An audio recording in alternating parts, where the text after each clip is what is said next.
Assalamualaikum warahmatullahi wabarakatuh. Oke teman-teman, kembali lagi di Didi Channel. Oke, seperti biasa untuk hari ini Didi akan memberikan informasi lagi nih teman-teman. Kali ini Didi akan memberikan informasi seputar news cryptocurrency Bitcoin teman-teman ya. Jadi ada info dan update news apa sih mengenai Bitcoin ini teman-teman, dan bagaimana perkembangannya nanti bakal dibahas semua di video ini. Jadi pastikan kalian tonton sampai habis. Oke. Namun seperti biasa sebelum melanjutkan video ini jangan lupa kalian tekan tombol subscribe dulu ya teman-teman, karena sekali lagi subscribe itu gratis. Dan tentunya kalian akan mendapatkan update-update video terbaru dan info-info terbaru dari Didi Channel. So nggak usah lama, langsung kita kepoin. Jadi Nah oke teman-teman, di sini Didi sudah masuk di CoinMarketCap ya teman-teman ya, dimana saat ini ya Bitcoin mengalami penurunan hingga 5,40% ya dalam kurun waktu 24 jam teman-teman. Disusul Ethereum juga mengalami penurunan malah lebih tinggi nih daripada Bitcoin ya, mengalami penurunan hingga 8,71% cuy. Oke, dan saat ini ya Bitcoin itu berada di level 21.000 US dollar dan Ethereum 1.400 US dollar teman-teman. Jadi kalau kita melihat altcoinnya teman-teman ya, rata-rata itu saat ini ya sudah banyak yang memerah meruna ya, karena memang induk kripto yaitu Bitcoin ya saat ini mengalami penurunan yang bisa dibilang sih cukup tajam teman-teman ya, dalam kurun waktu 24 jam mengalami penurunan hingga 5% cuy. Oke, dan untuk market last 7 day nya kalian bisa lihat sendiri ya, rata-rata sudah mulai memerah semua teman-teman ya. Namun sebenarnya untuk penurunan ini sudah analisa di video Didi sebelumnya teman-teman. Oke. Nah, lalu ada news dan updatean apa sih mengenai BTC Bang? Langsung kita kepoin. Jadi Nah, oke teman-teman, di sini Didi kutip dari bitcoin.com teman-teman, di mana di sini katanya Bitcoin analisis teknis Ethereum BTC turun di bawah 22.000 US dollar untuk mulai minggu ini katanya teman-teman. Jadi langsung kita lihat analisanya teman-teman ya. Di mana di sini terlihat banget ya teman-teman ya untuk grafik dari BTC per USDT teman-teman. Jadi kemarin tuh memang BTC sempat nyentuh 24.000 US dollar ya untuk harga tertingginya teman-teman. Namun BTC ini cenderung mengalami penurunan teman-teman, dan dia itu sudah menyentuh supportnya ya di area 21.000 US dollar. Nah oke teman, di sini Didi sudah masuk di Trading Views ya. Jadi ini analisa Didi di video Didi sebelumnya nih, masih coret-coretan cuy ya. Oke, ya dimana jika kalian lihat video yang ini nih ya, jadi untuk lengkapnya jika kalian belum tonton, kalian bisa tonton dulu teman-teman. Nah di video tersebut teman-teman, Didi itu menjelaskan kemarin teman-teman ya, pastinya dong ada dua kemungkinan Bitcoin itu ada naik ada turun. Nah misalkan kemarin itu naik teman-teman ya, Didi itu menargetkan bahwa Bitcoin itu akan mencapai level 26.000 US dollar teman. Namun ketika Bitcoin itu turun ya, Didi itu menargetkan Bitcoin itu akan balik lagi di level 20.000 hingga 18.000 US dollar.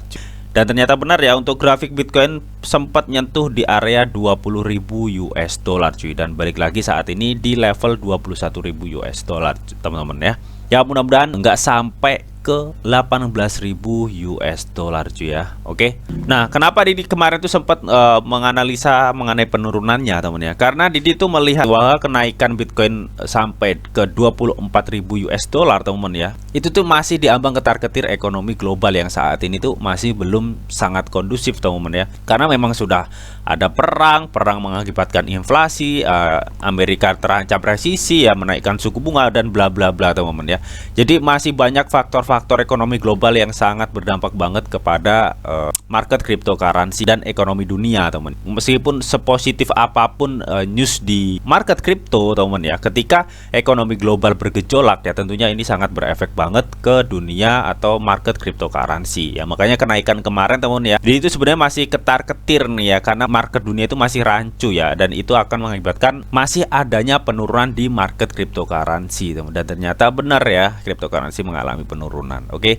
Namun tetap ya, untuk target Didi itu untuk Bitcoin ya, ketika Bitcoin itu bisa membreakout area 24.000 US dollar dan bisa mempertahankan area ini teman ya, target Didi itu masih untuk Bitcoinku ke level 26.000 US dollar untuk saat ini ya cuy. Oke, misalkan Bitcoin ini mengalami kenaikan, jika lo memang mengalami penurunan, target Didi masih sama ya, akan di level 18.000 US dollar cuy. Oke. Nah di sini untuk analisa mengenai Ethereum yang dikutip dari bitcoin.com teman-teman ya, kalau kita lihat di sini teman ya, untuk Ethereum itu cenderung sideways aja nih teman. Namun terlihat di sini teman ya, setelah sideways kan biasanya juga ada dua pilihan nih, kalau nggak naik juga turun teman-teman ya. Namun ternyata di sini sepertinya Ethereum itu gagal ya membreakout area resistennya ya, sebelumnya di level 1.600 US dollar teman. Dia itu lebih cenderung turun dan menyentuh supportnya ya di level 15.000 US dollar, dan ini telah beririsan dengan MA10 teman ya. Yang artinya ya Ethereum itu akan cenderung mengalami penurunan. Analisa yang dibagikan oleh bitcoin.com ini teman ya masih di level 15.000 lebih lah teman ya. Nah, saat ini kalau kita lihat di CMC teman ya, level Ethereum itu sudah berada di 1.400 teman-teman. Oke, jadi yang artinya teman ya, analisa dari bitcoin.com ini memang benar tembus teman-teman ya, bahwa Ethereum akan mengalami penurunan ya teman. Nah, oke, yang berikutnya dikutip dari bitcoin.com lagi, katanya di sini ya, cryptocurrency sebagai alternatif yang baik untuk proses penyelesaian tradisional. Nah, ini menurut studi teman-teman. Oke, di sini dijelaskan katanya cryptocurrency dapat menjadi alternatif yang baik nih untuk proses penyelesaian konvensional karena didukung oleh teknologi blockchain yang memungkinkan penyelesaian transaksi secara instan tanpa keterlibatan perantara. Sebuah laporan baru-baru ini mengatakan nih, beberapa pemain industri pengiriman uang lintas batas menganggap blockchain dan cryptocurrency sebagai teknologi yang dapat meningkatkan proses pengiriman uang.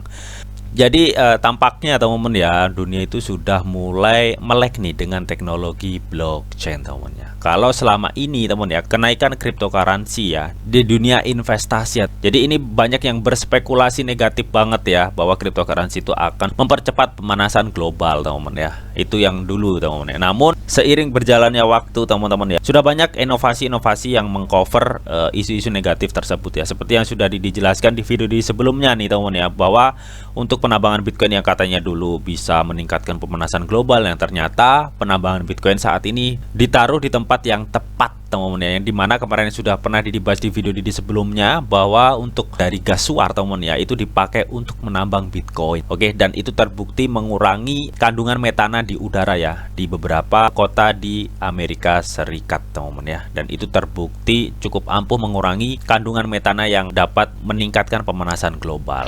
Nah, dan di Meksiko juga kemarin sudah dijelaskan juga bahwa untuk penambangan Bitcoin ya saat ini tuh sudah bisa memakai teknologi tenaga surya ya, atau tenaga matahari dan tenaga angin teman ya. Jadi mereka itu lebih memanfaatkan tenaga alam lah teman untuk penambangan Bitcoin teman. Dan di El Salvador kalian jangan lupa ya, untuk penambangan Bitcoin menggunakan energi dari gunung berapi cuy. Oke, jadi makin berjalannya waktu teman-teman ya, inovasi tersebut tuh gercep banget diciptakan teman-teman. Dan inovasi-inovasi yang diciptakan tersebut teman-teman ya, dampaknya itu cukup baik ya untuk lingkungan ya. Bukan yang sebelum-sebelumnya yang katanya penambangan Bitcoin itu bisa mempercepat pemanasan global, dan itu sudah tercover dengan inovasi-inovasi yang sudah dikembangkan saat ini. Oke, dan saat ini teman ya, mengarah ke teknologi blockchain ya. Sepertinya mata dunia itu sudah mulai terbuka teman. Salah satunya teman ya, ini menurut laporan dari Asosiasi Internasional Jaringan Transfer Uang teman ya, atau disingkat IAMTN teman ya. Dia itu melaporkan sebuah fakta nih mengenai blockchain ya. Katanya teknologi blockchain itu teman ya, yang ditompang oleh cryptocurrency telah berhasil ya menyelesaikan transaksi secara instan nih, tanpa perlu melalui perantara seperti bank koresponden teman.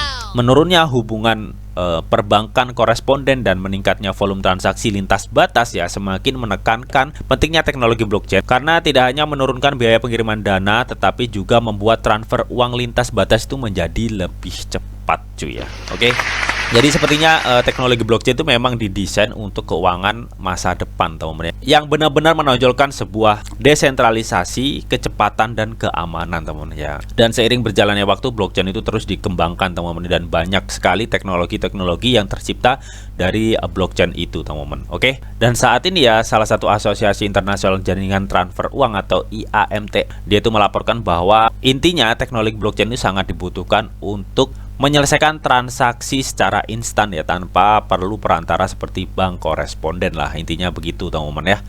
Karena memang teknologi blockchain itu ya benar-benar terbukti menurunkan biaya pengiriman dana dan juga membuat transfer uang lintas batas itu menjadi lebih cepat teman. Nah, untuk berikutnya dikutip dari YouTube ya, di sini katanya analis kripto Chris Barnes teman-teman ya, memperkirakan jalur pasar ini sebelumnya pertemuan FOMC katanya. Jadi ini orangnya teman-teman, selaku mantan analisa cryptocurrency utama ARK Invest teman-teman ya. Oke. Jadi di sini teman ya, Chris Burnick itu mantan analisa cryptocurrency utama ARK Invest ya, dan salah satu penggemar kripto terkemuka teman ya. Jadi di sini tuh dijelaskan dia itu membagikan sebuah pendapatnya nih tentang keadaan market kripto saat ini berdasarkan grafik mingguan Bitcoin dan Ethereum cuy.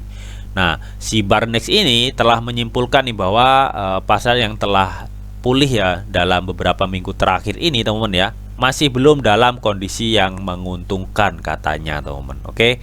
Nah, menurut laporan dari Chris Burnick ini teman-teman ya, selaku mantan analisa ARK Invest teman-teman ya. Menurutnya Bitcoin itu hanya menabrak rata-rata pergerakan 200 minggu ya teman-teman ya, atau MA 200 weeks teman-teman ya, yang sudah pernah dijelaskan kemarin teman-teman ya.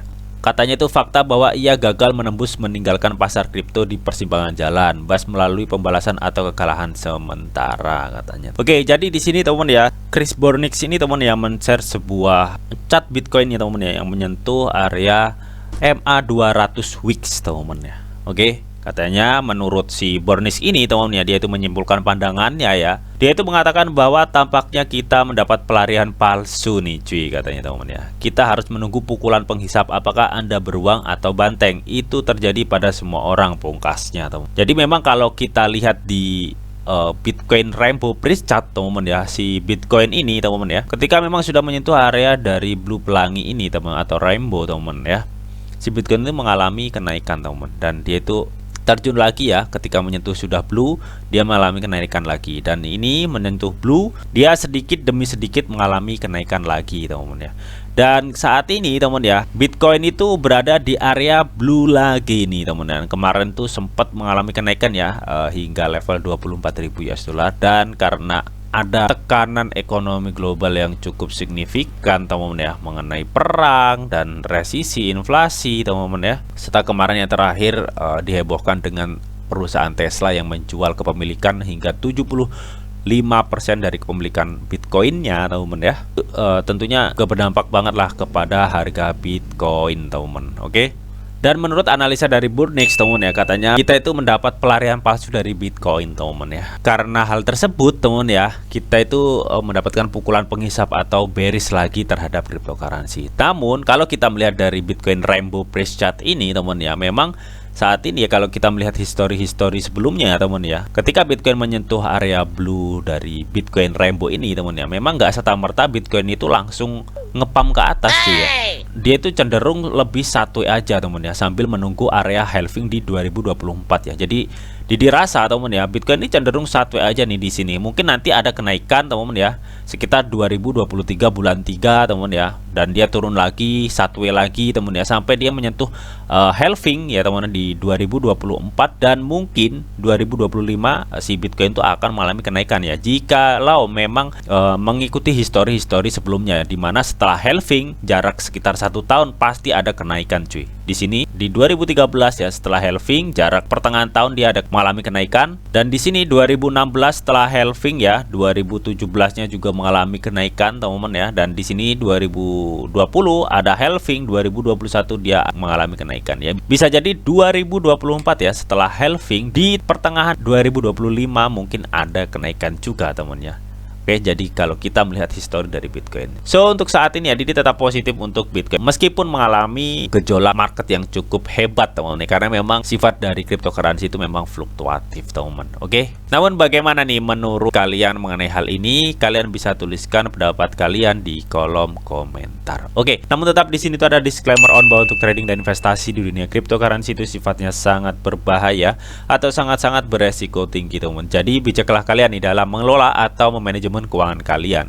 Semua keputusan yang kalian ambil adalah tanggung jawab kalian masing-masing. Di sini Didi hanya memberikan informasi yang Didi tahu untuk kalian semua. Oke, mungkin itu aja yang bisa Didi sampaikan di video ini. Semoga bisa bermanfaat. Jika kalian suka video ini, jangan lupa kalian klik like, share, komen, and di subscribe teman-teman, karena sekali subscribe itu gratis, dan tentunya kalian akan mendapatkan update-update video terbaru dan info-info terbaru dari Didi Channel. Oke, sampai jumpa.